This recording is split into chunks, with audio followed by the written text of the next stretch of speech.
Hey guys, welcome back to the channel, and we have a shitload to go through with XDefiant. Look, I apologize for not uploading the last while. I had to get some stuff done with my left knee. I had a massive injury and I was bedbound for a bit, so I just took a bit of time to myself just to enjoy gaming instead of covering it all, and just took some time to myself and just had to recover the best I could. But look, I'm back and right in time for XDefiant's new patch as well. Now I had time to play this. It's absolutely amazing, and we're going to break it all down, especially some information that I wanted to cover from the last couple of days as well. But look, if you're new or a returning viewer, let me know in the comments how you're currently getting on with XDefiant's new patch if you've played it, and don't forget, hit the like, hit the sub.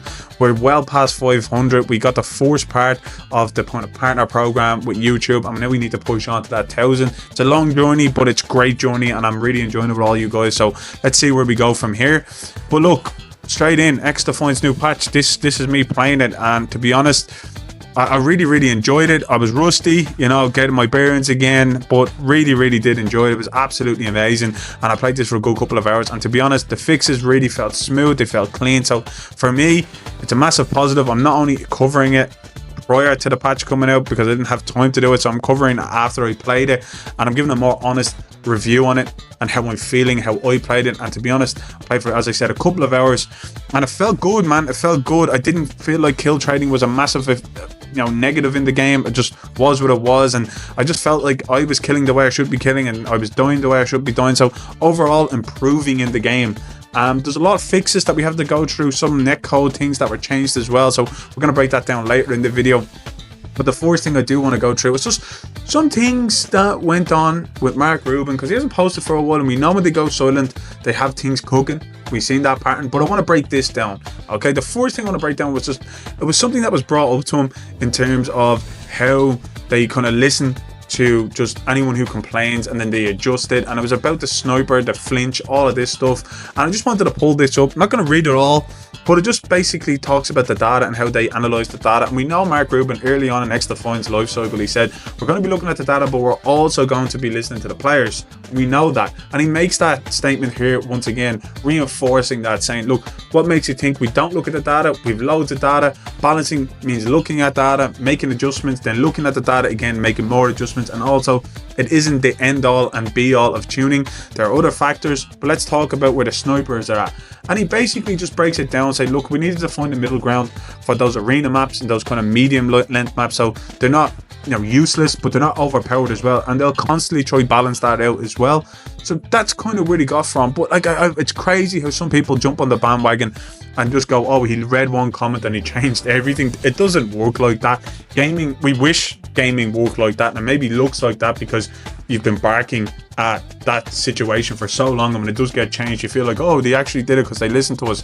But look, it is what it is. I'm still complaining about the faction challenges not tracking for the characters, and it still hasn't been changed. And you know, I'm not going to jump out and go, oh, they changed it because I cried so long to get it done.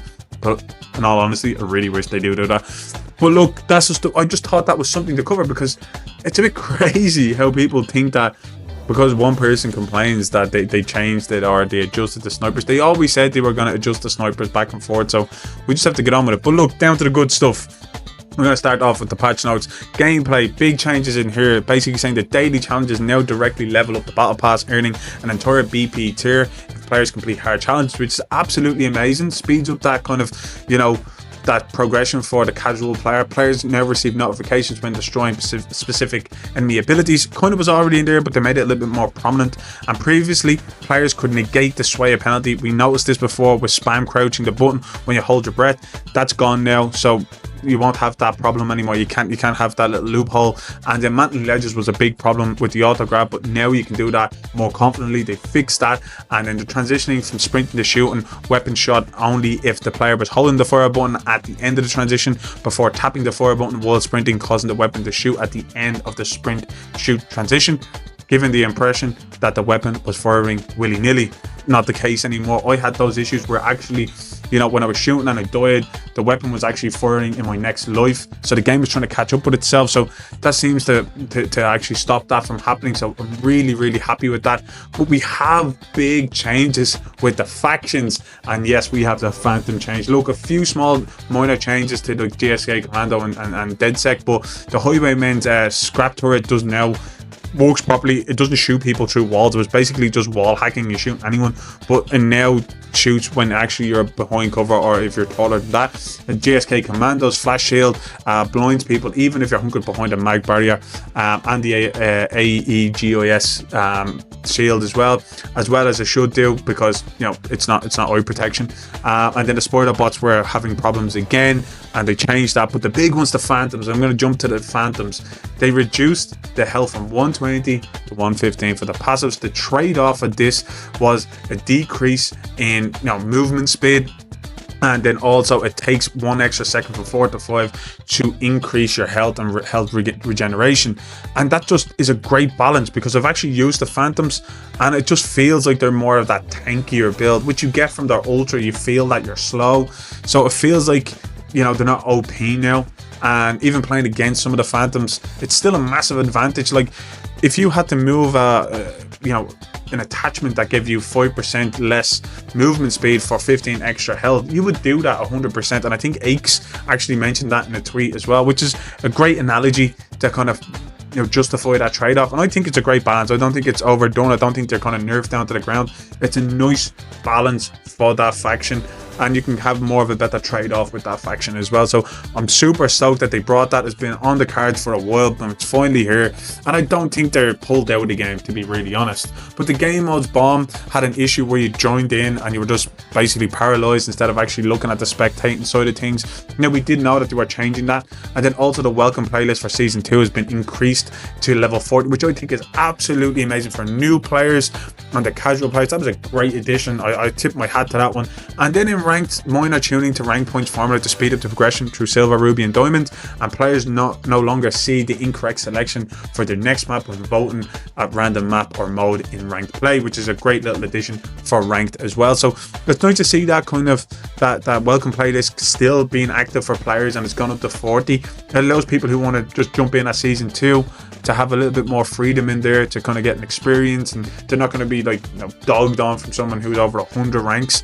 But small adjustments to the weapons as well. AK, they adjusted the recoil for the AK equipped the holographic sight to keep the rectangular closer to the center. It was a little bit off. And then the M1911 have some changes to the skins. Same with the kind of the mastery skins for the M4A1. So little changes there. And then also with that, they obviously recalibrate the holographic and reflex optics for accuracy. And then the graphic fixes, and they vary as well. So the cosmetics got more changes than anything else, but not too much. It was more the holographic side for the recoil. So it's nice to see.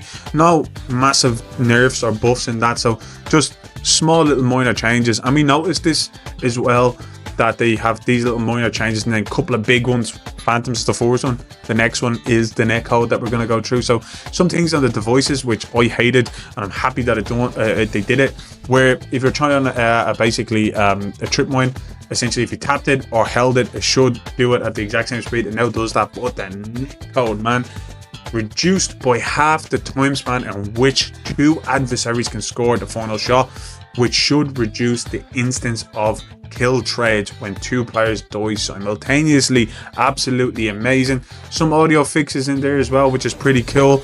But that netcode, Jesus, I was so happy to see that. And when I read that before, and I wanted to cover it straight away, but I said, you know what, no, I want to play it for a good couple of hours and feel it. And to be honest, I'm happy. I really am happy. This patch, on top of the stuff that we got already for the start of season 2, it just brought it to that playability kind of feel that I was always talking about. The game needs to be playable. You don't want to fight the game. You don't want to blame the game on anything. You want to blame your skill. You want to know that you went up against a better opponent, that whatever style they're playing, you need to know to adapt to that. Might catch you off guard in the first couple of games, but like, you know the style of player and you know what they're up to, and you want to adapt in game and feel good about how you play the game. That's how you keep players around, and players want to get better. The playability, you want that at the all-time peak of a game, and that's what I felt today. I'm not saying this is a complete fix, and this is what it's going to be like. The game is now perfect. Still a lot of stuff. There's still a couple of things in there where you can see that, you know, the netcode acts the bollocks a little bit, but it's still good. And then also some miscellaneous stuff that's in there. I won't go through all of that. I'll leave it on screen for you to read. But I have to be really honest, this was a strong one. This was a strong one. After the kill trade was more so ironed out, it's not completely gone, but it has helped significantly. You can kind of feel the benefits of that first patch that they brought out for Season 2. You can feel what they did, and I think that kill trade with the netcode issue was basically negating all the good stuff they did, and you can get more of a feel and the direction of where they want this game to go, the playability side of things, the style that they want to go in as well. And I can't believe I'm talking this positive, because sometimes I'm like, it's good, but look, and I do have a but. It's not perfect, but it's a hell of a lot better, and I'm super happy, and I really enjoyed it, to be really honest. And I really hope that you guys can give me your feedback on that as well. Let me know in the comments. You know, have you still come up against some issues? Have you not? I've noticed one or two things, like I play a game and the battle pass doesn't load up the XP, to be honest, and then you have to wait till the following game, then all of a sudden I'm 2 ranks up on the battle pass. So there's still some things like that when it comes to the points being allocated, but they're minor things I can deal with. That once the game's playability is in a good state, those little things with the UI, I can deal with that. Once they do add up eventually, that's fine, but I can deal with that. It's just the playability that you want, and I'm super happy to see that.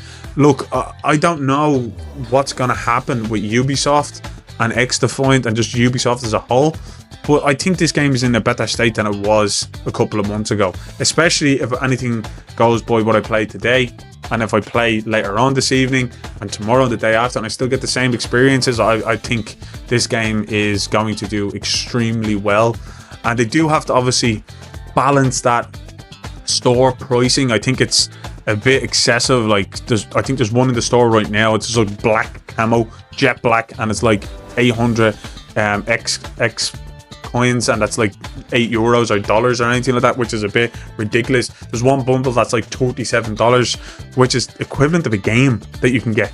So they need to really focus on that and balance that out and just make it more reasonable, and I think they're on to a winner.